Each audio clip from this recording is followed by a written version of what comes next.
Halo sahabatku, apa kabar kalian hari ini? Harapan saya kalian semua tetap sehat dan tetap semangat untuk beraktivitas di hari ini.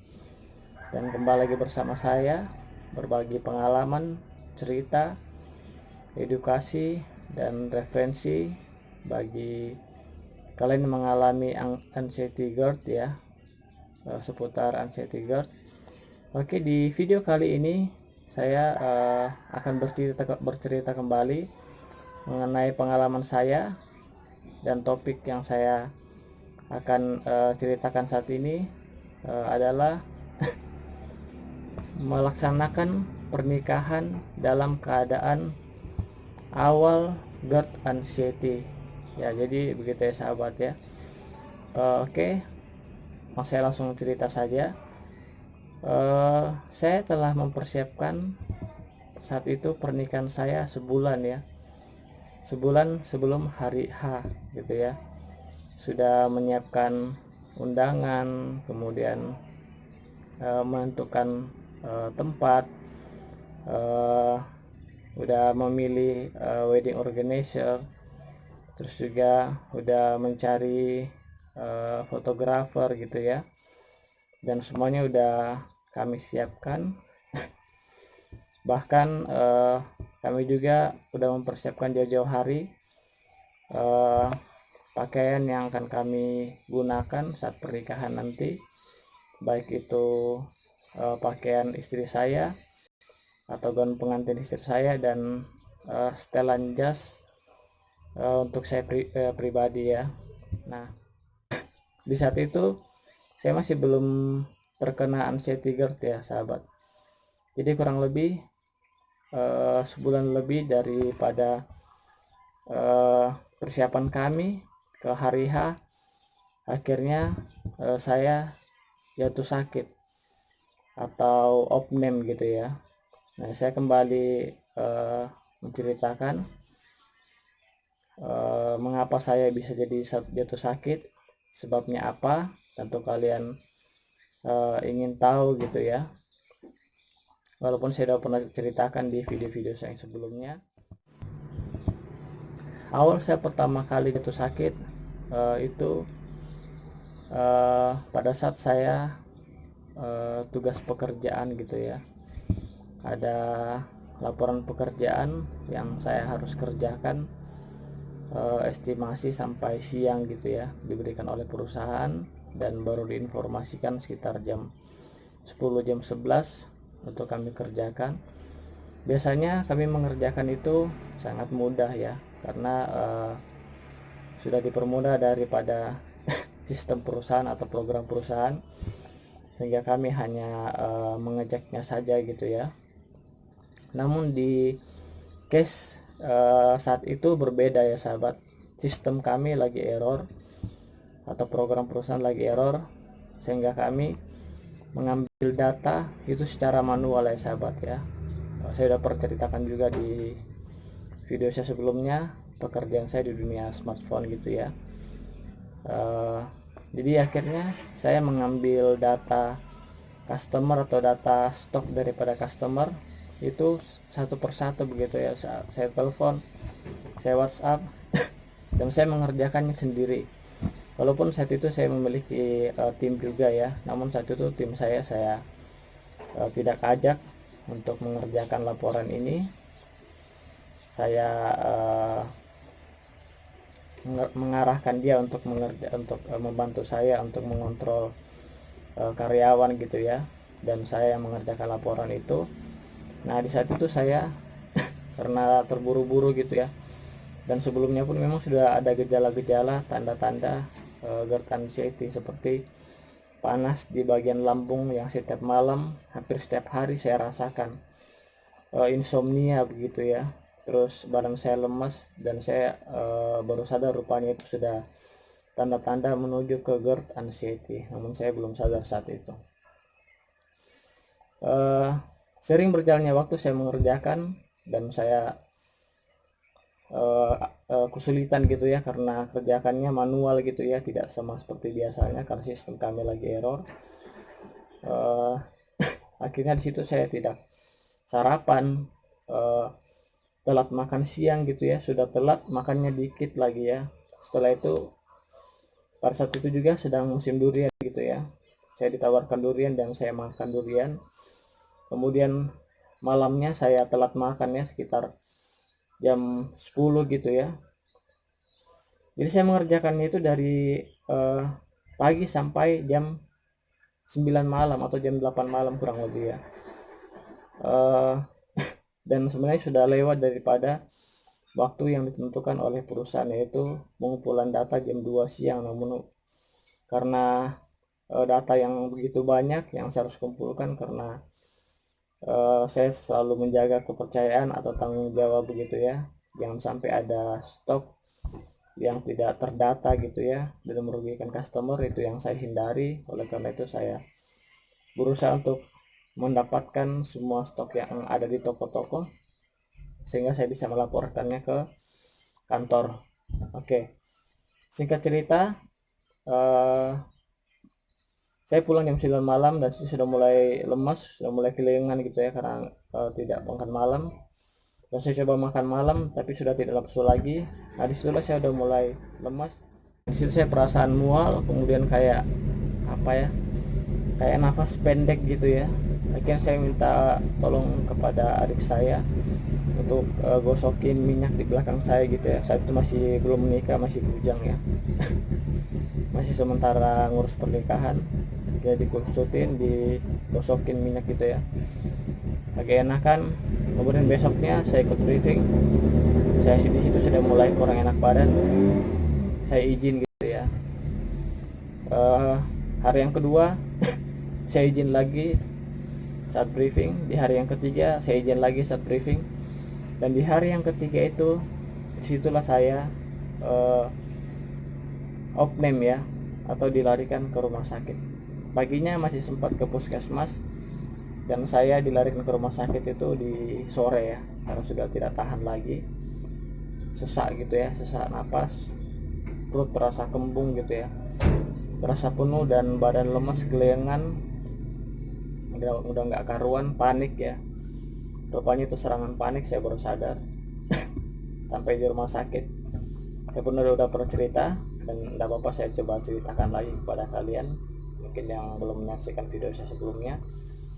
Itu saya langsung ditangani, diinfus ya, kemudian masuk oksigen, konsumsi beberapa obat.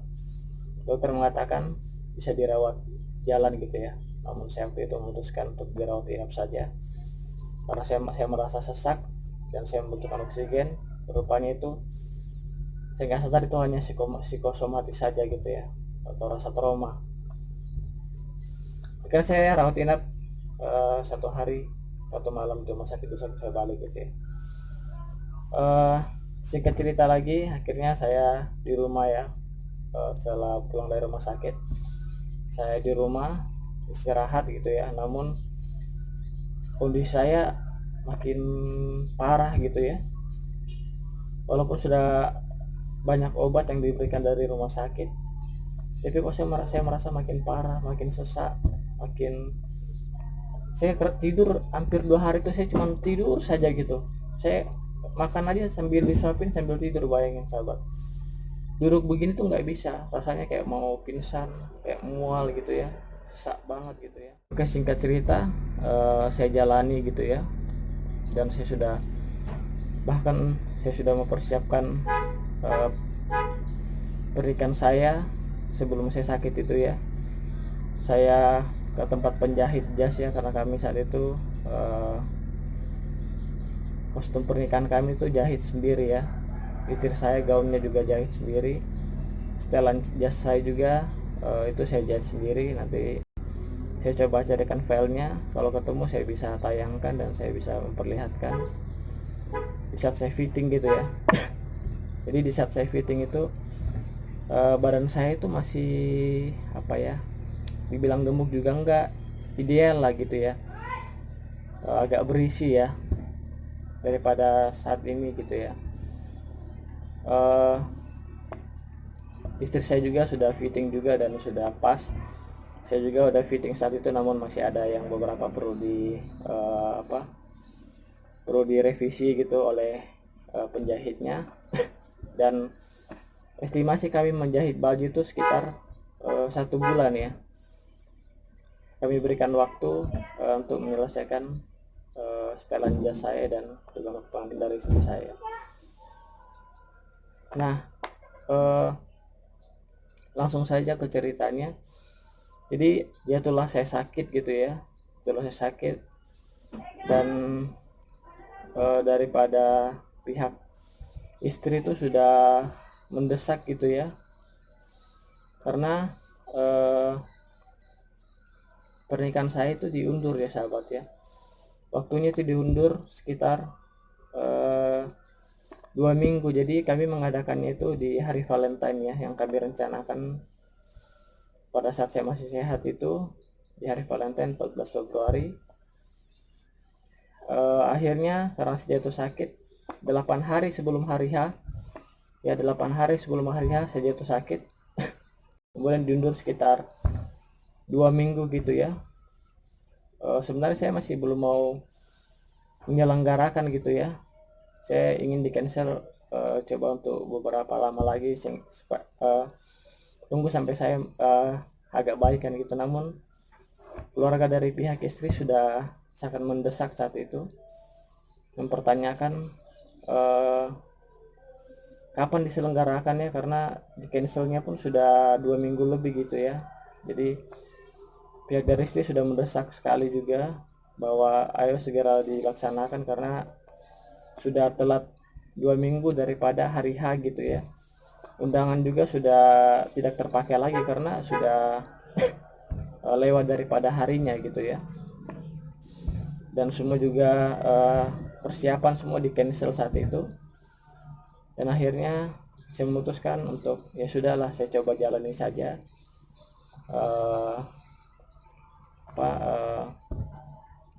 pernikahan saya atau acara pernikahan saya gitu ya, semampu saya saat itu.